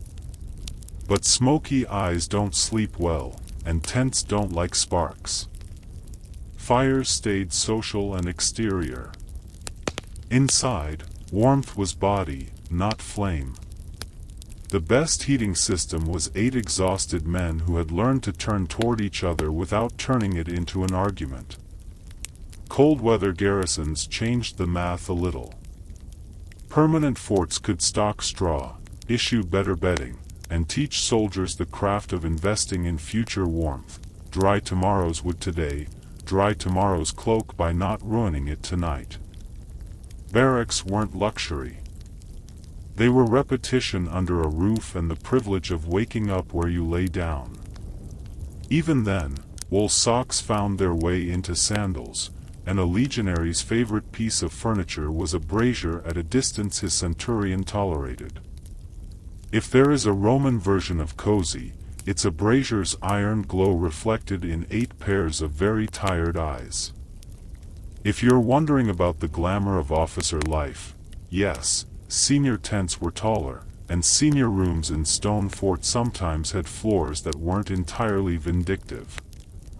The underfloor heated world existed for the fortunate in cities and villas. The line soldier's luxury was a dry patch and a cloak that hadn't been loaned as a windbreak to a friend with worse luck. Rank warmed pride, not toes. The centurion's cloak still got wet in the same rain.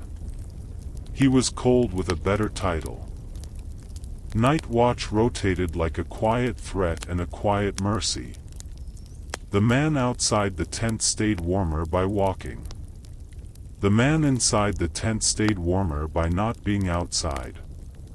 Swapping places meant no one flirted too long with numbness. The watchman's cloak had to be slung to allow arms free and ears useful. Warmth surrendered to duty often enough to feel like policy. Coming off watch, the body knows how to fold itself into heat, if heat is there. A friend lifts an edge of cloak like opening a door. Warmth is shared as casually as equipment. And because the Romans were, above all, practical administrators of bodies, they taught their men to carry warmth as a plan. Cloak worn like a habit. Hood up when the day turned sideways. Socks when the road stops pretending to be friendly. Straw when you can steal it from a field that belongs to someone who will not meet you looking for restitution. Embers tended as if they were pay. The heaviest item in the kit might be iron, but the most loved was wool. The sagum outlived men, moving across packs and generations until it returned to the earth as threads and memory. Let's float out of the tent mouth a moment to the larger ensemble picture. A marching camp at dusk looked like geometry practicing patience. Rows of leather wedges. Little threads of smoke. Men bending over pans and pegs with that end-of-day posture that is half prayer and half, please don't rain. Warmth was a system, not a miracle. The system depended on 8 people doing the same sensible things at the same time in the same small space. The empire didn't conquer with fire, it conquered with routines that let men sleep enough to march tomorrow. The warmth was borrowed from wool, earth, and each other, and paid back by getting up when the horn said get up. Hey again. Don't move. The cloak is finally warm. Tonight we keep drifting across cold ground, noticing the small choices that kept soldiers human at latitude. We'll linger at wet thresholds, listen to hobnails clicking toward a brazier, and talk about the oldest military alliance in the world, man and sock. First, tents, because the tent is the Roman answer to weather dressed in logistics. The papilio was leather on purpose. Cloth rots and flutters, leather sulks and endures. Panels were stitched with waterproof seams because a man who blows a march to fix a leak is a man who will eventually be audited by Jupiter himself. Archaeology lifts brown skins from damp sites and reminds us the Roman tent was not theory, it was livestock past tense, making one last contribution to a cause bigger than it thought. Vindolanda gave a complete tent to scholarship, a rare, shivering gift that says, yes, they really did it this way, and yes, it smelled. Inside, warmth was tactical, shield here, pack there, cloak edges overlapped like alliances.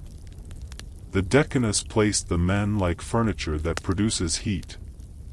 Shorter man away from the seam. Chronic cougher near the door where the cough can volunteer for night watch without waking everyone. The door, by the way, was a polite word for a flap that argued with your hand in the rain. Sometimes the shield stood in for a door on patrol, wedged to hold a pocket of warm breath as if you could trick the night into being smaller. It worked just enough to pass for wisdom. Sock technology did not win a battle. It did avert mutiny by toes. Textile scraps and satire aside, soldiers added felt insoles, wrapped wool around ankles, and stuffed caligy with anything dry that would pretend to be a barrier. At Hadrian's Wall's latitude, where summer is a rumor repeated by optimists, evidence piles up like laundry, udons woven and worn, jokes about sandals with socks that aged into museum labels. A man who had warm feet would speak less ill of the gods. A centurion who had a cohort with warm feet received fewer petitions for divine intervention in the form of a day off. Fuel procurement is the unglamorous hero of warmth. Wood-cutting parties left camp with the same seriousness as scouting parties because a cold army is a loud problem. Return with green wood and become smoke's landlord. Return with dry brush and get to sit marginally closer to the pan while eating. Logistics wrote the thermal map of a camp. In treeless places, dung dried as makeshift fuel. Humans reduce everything to ash if you let them. Rome let them, then made a regulation about where to pile the ash so someone could find it at dawn and rekindle the day. Food equals heat. Barley or wheat turned into porridge turns into a body that has the will to stop shivering. An evening grain grind on that little rotary quern the mule hauled, a pot set with a so what dignity, and the camp became a cafeteria where the soup always tasted like the last 3 garrisons. Fat helps. When rations ran lean, soldiers layered clothing with the energy they didn't get from stew. Warmth is a budget. If one line item drops, you move coins to another. The sagum covered for the kitchen more often than the kitchen covered for the weather. The paennula gets a second mention because a hood is a religion. Pull it forward and the world narrows to your own breath and whatever you're holding. Rain makes a hood into a roof. Wind makes it into a philosophy. Keep it down, keep it tight, don't let the gust negotiate with your neck. Even with a hood, a man learned to turn his back to weather and his face to the fire until someone else needed space. Warmth is also etiquette. You step aside when the man off watch returns with the kind of face that says his ears have decided not to participate in the empire anymore. Rank and heat are awkward friends. Officers had taller tents and sometimes extra rugs. But out in the march, the sky does not read rank insignia. A tribune's chill looks like a legionary's chill with better grammar. If a project ever united all armies, it was the communal hatred of wet socks. Senior men had the political capital to dry things first. Junior men had the energy to not complain about it loudly. Everyone understood that warmth, like punishment, flows down. A decent commander remembered to check that it flowed far enough. Watch rotations came with a rhythm that kept men from freezing in place. The first vigilia was not equal to the fourth, dawn forgives. The middle of the night needed tricks. Walk the line. Clap hands. Breathe into a cloak corner for a minute and then move again. Trade a joke with the next post if a centurion wasn't a purist that week. The best warmth was company. Even a quiet exchange, still cold? Still cold. Makes a minute warmer, because bodies remember they belong to a group. The contubernium was a heating system disguised as a social unit. Sometimes, the kit got creative under necessity's supervision. 2 cloaks lashed as a windbreak by the tent mouth, a spare leather panel repurposed as a drip catcher over the worst seam, straw braided into a mat that pretended to respect the spine. None of that showed up on a triumphal arch. All of it showed up where it mattered, at midnight, when a man was either sleeping or counting drips. The Romans built monuments to victory and lived inside monuments to coping. Garrison winters taught different lessons. Men learned which barrack windows leak least, which corners collect less night ice, which brazier smokes less like regret. They learned to rotate straw before it remembers other lives. They learned to lift bedding during the day so the ground could exhale. Hygiene and heat make uneasy friends, damp is the argument they have at volume. A dry barrack room smells like leather and obedience. A damp one smells like laundry with opinions. Only one of those lets a cohort wake up without a cough chorus. In the end, how did Roman soldiers keep warm at night? With the boring, reliable stuff, wool layered over common sense, leather that stops wind, embers that live till morning. Tents that make weather a suggestion, and bodies arranged by a man who knows his tent mates as human radiators with names and habits. They slept because they made warmth the first job at dusk and the last job before sleep. They marched tomorrow because tonight was good enough. We'll keep drifting in the next stretch, into rain tricks, river crossings that ruin everyone's plans, alpine passes where even the sagum apologizes, and those small, unheroic moments when a soldier loans his warm spot to a friend without making it a story. Still slow. Still flat. Still wool forward. A camp in rain reorganized itself. Ditches deepened to pull water away from tent lines. Pegs got reset because leather stretches when it sulks. Cloaks shifted from cape to roof, pinned or belted tighter so water ran off instead of through. The hooded paennula pretended to be a moving bell tent. A soldier's trick was simple: turn the back to wind, angle the head so water skated down and not in, and tuck hands into wool like secrets. The bravest act in a downpour was not stoicism, it was readying a hood while pretending the fingers still belonged to the body. Inside the tent, water management became an art. Leather sweats. Seams drip. Smart men mapped drip lines like astronomers. Shield on edge under the worst seam. Spare leather scrap pegged above a chronic leak. Packs lifted off ground with a crossbar of spears so they didn't drink the puddle first. Straw spread thin, a cheap miracle that turns a marsh back into flooring for one night. The decanus became chief of tiny hydrology: move that peg, shift that line, lift the door flap with a stick to make a shed roof. It's not dramatic. It stops toes from floating.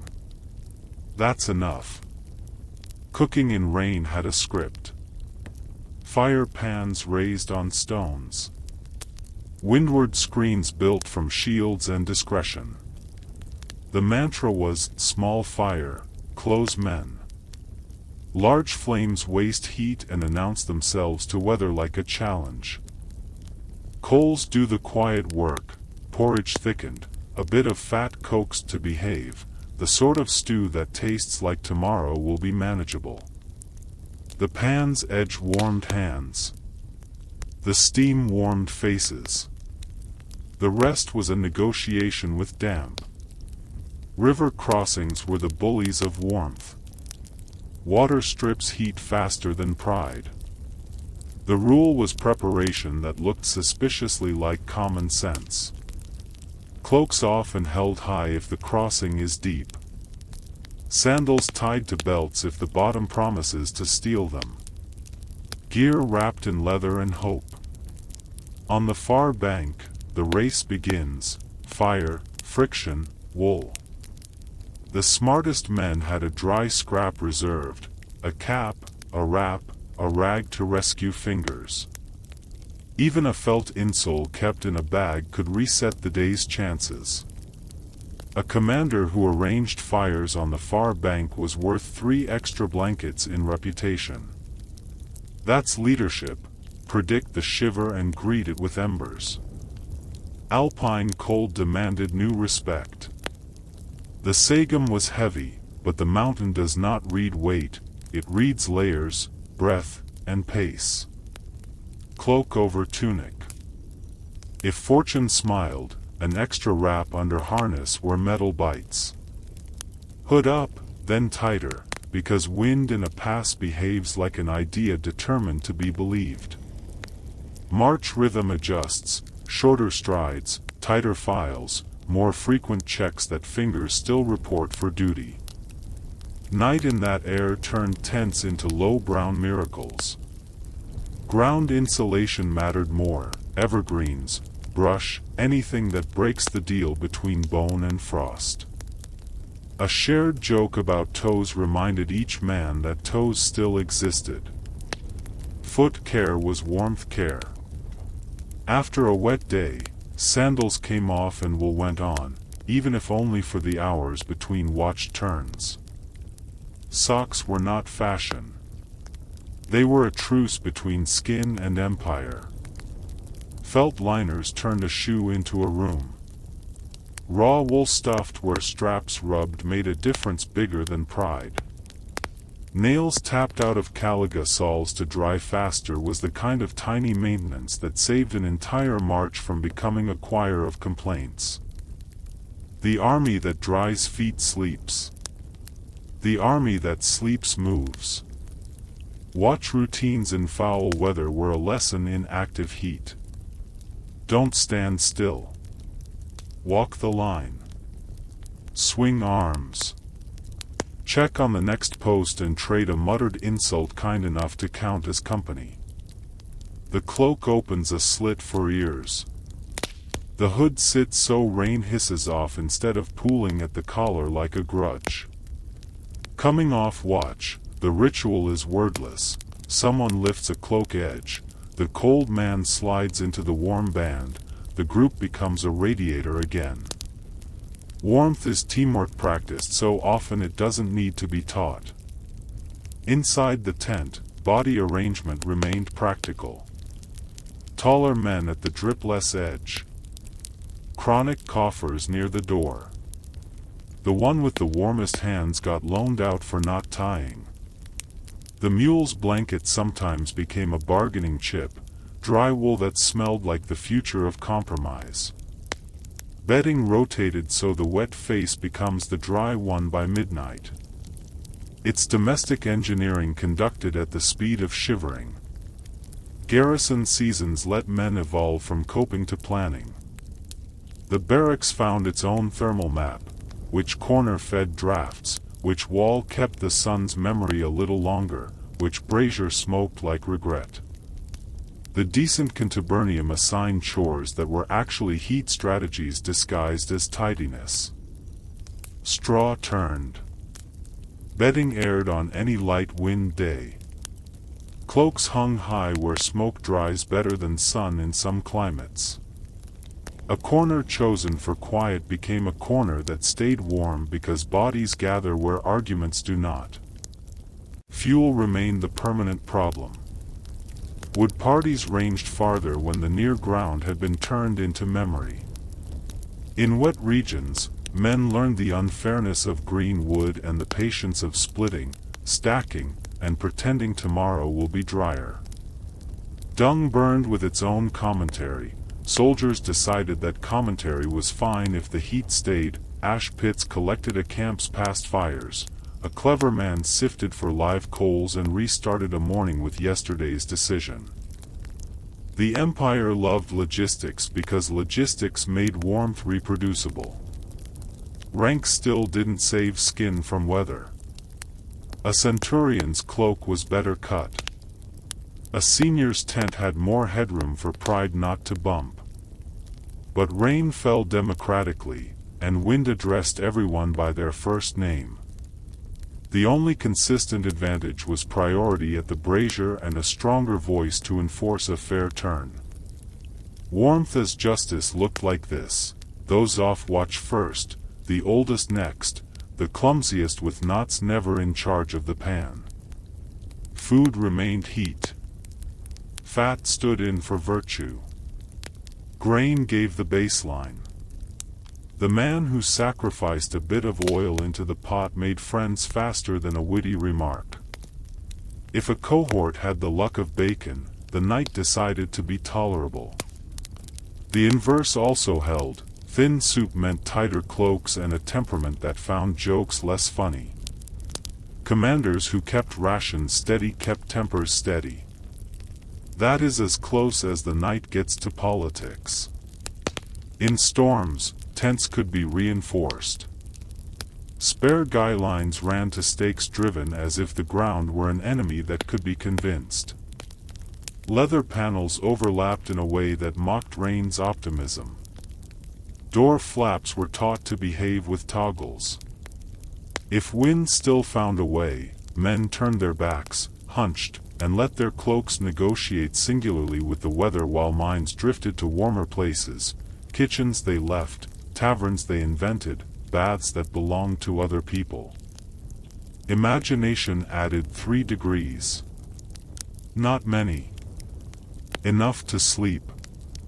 On the move, the cloak doubled as break room. Thrown over head and shoulders, it made a pocket where steam from breath built a temporary climate. Two men under one cloak formed an alliance stronger than opinion. The trick had limits: breath becomes damp, damp becomes cold, but in short bursts it saved fingers and sanity. Warmth is sometimes a loop: breathe into wool, feel human, continue. Morning discipline mattered. Shake the cloak. Beat out the damp with gloved hands. Fold so the wet edge faces air. Pack the tent the same way, leather rolled to present the dry to sky later. A unit that learned this rhythm didn't stay warm forever, it stayed less cold long enough. Men came to resent those who didn't learn it, because cold is inflationary. One person's negligence raises the price for all. We should nod to the little economy of kindness that warmth encouraged. Share the hotter spot for a minute. Hand a sock to the man whose toe has an opinion about frostbite. Lift the cloak edge without being asked. No one wrote medals for that. They wrote stories about legion pride and iron discipline. Fine. The bones of those stories are here, small courtesies that made endurance quiet enough to go unnoticed. That's most of what warmth is, unnoticed after it works. In the very coldest snaps, improvisation took on a sacred air. Straw plaited into insoles. Cloak pinned in a way that made a hood bigger than it wanted to be. A shield banked as a reflective wall so a pan's heat bounced back into faces. Even a line of stacked packs could carve a windless corridor between tent rows, a tiny street of tolerable air where men drifted like pilgrims to nowhere in particular except not freezing. Let's let the camp settle now. The brazier is down to a glow. The last watch whispers to the first pigeons of the morning. Inside the tent, breath clouds fold and unfold as if practicing for parade. 8 bodies have learned each other's weather. A cloak has learned everyone's shape. The tent has learned where to complain and where to comply. Nothing is luxurious. Everything is enough. We'll keep this slow drift next time with the kindness of sun on kit, the way forts learned to remember warmth in stone, and how soldiers used routine as a blanket when wool wasn't close. Still flat. Still patient. Still socks, always socks.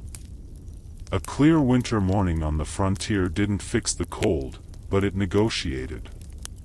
Soldiers learned to place gear in the path of light the way a cat understands geometry. Cloaks lifted onto ropes, then angled to catch rays. Sandals set where hobnails warmed just enough that toes forgave them later.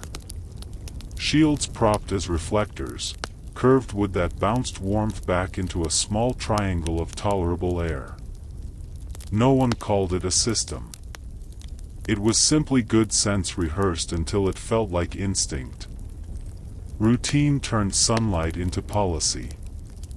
After breakfast, grain, something boiled, the taste of adequate, the contubernum did its thermal chores. Shake straw. Beat dust from cloaks. Turn bedding so the damp face is the face that dries. Lift the tent flaps to let cold air carry last night's breath out. It sounds counterintuitive, letting cold in to push cold out, but movement dries. Dry is warmth's quiet ally. The decanist didn't give speeches about it. He just pointed, this up, that out, you fetch, you fold. Stone mattered, especially in forts. Barracks walls learned the day like a habit. South-facing masonry held a memory of noon that survived into dusk. Men noticed. Beds drifted toward kinder corners over time, not by decree, but by the subtle democracy of sleep quality. A brazier placed near a thick wall created a feedback loop, heat into stone, stone giving it back after the pan dimmed.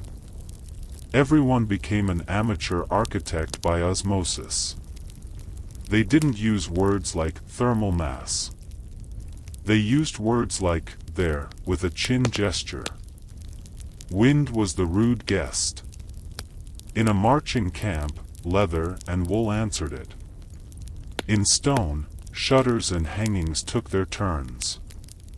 A simple woolen curtain over a doorframe made the corridor behave. A doubled cloak hung as a drape loaned small civility to shared rooms. It's not tapestry. It's a practical moral lesson. Any layer is better than none, and 2 layers gossip about the cold behind its back until it leaves early. We should pause on laundry, a subject history never dignifies and soldiers cannot escape. Clean wool performs. Dirty wool sulks. The compromise was spot clean, sun clean, smoke clean. Smoke is a primitive dryer with opinions. It perfumes nothing but runs damp off the field. A cloak hung high in a room where smoke collects might come down less fragrant and more effective. Men learned to trade perfection for function. The empire approved. Food is heat with a spoon. The best evenings were thick stews, fats behaving themselves in the pot, grains swelling to the size of optimism. Soldiers did not fold recipes into letters home, they folded calories into themselves.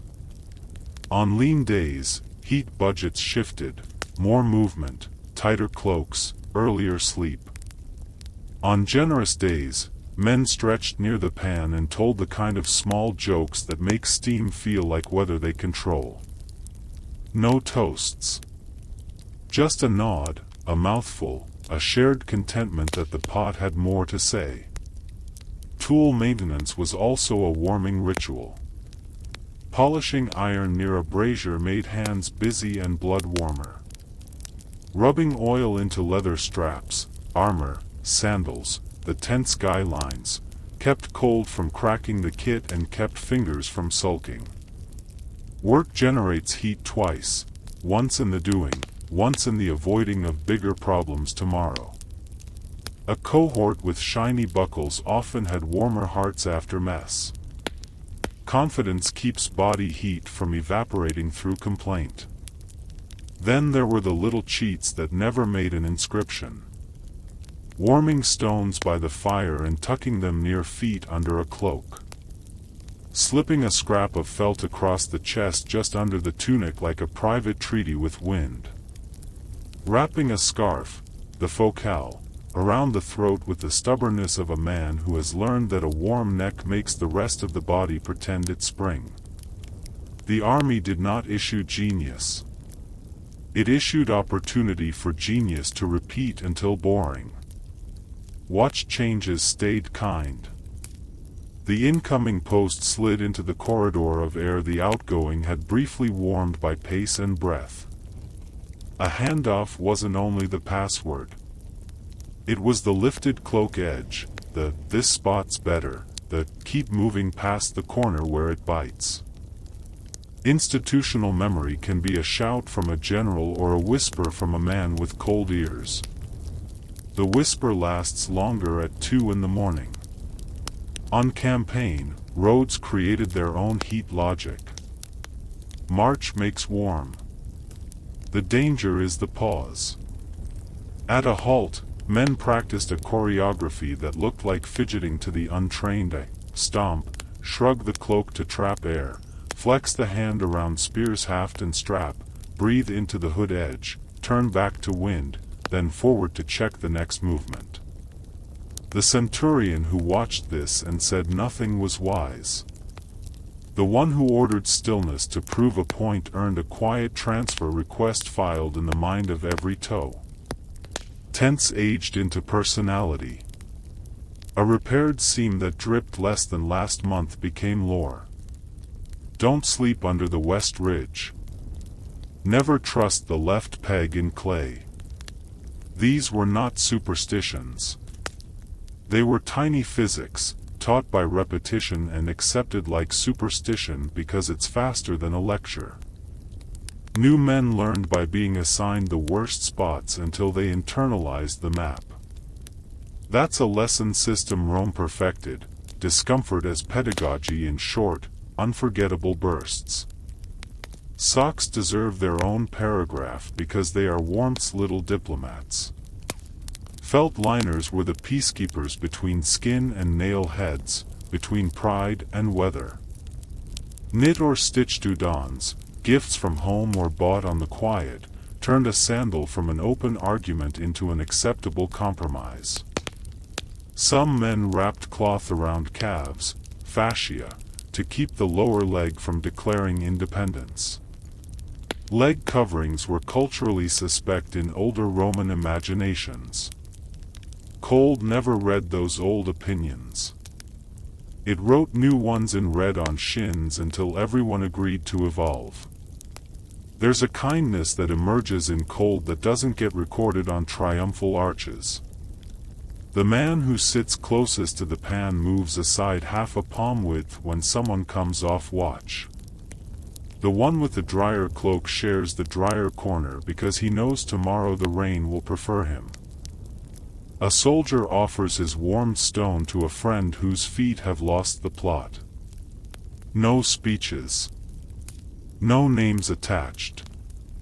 Just a rhythm of small courtesies that make sleep possible and arguments optional. Morning drills were warmth in disguise. Up, out, move did not only keep discipline polished. It scrubbed sleep from joints and pushed blood to where it had applied for citizenship overnight and been denied. Stretch the line. Form the ranks. Stack the kit. A cohort that moved early had fewer coughs later, not because exercise is magic, but because still air is cruel. Commanders knew this without writing it. Orders that looked like theater were sometimes medicine. Let's wander into the stone guts of a fort again. Storage rooms held extra straw like treasure.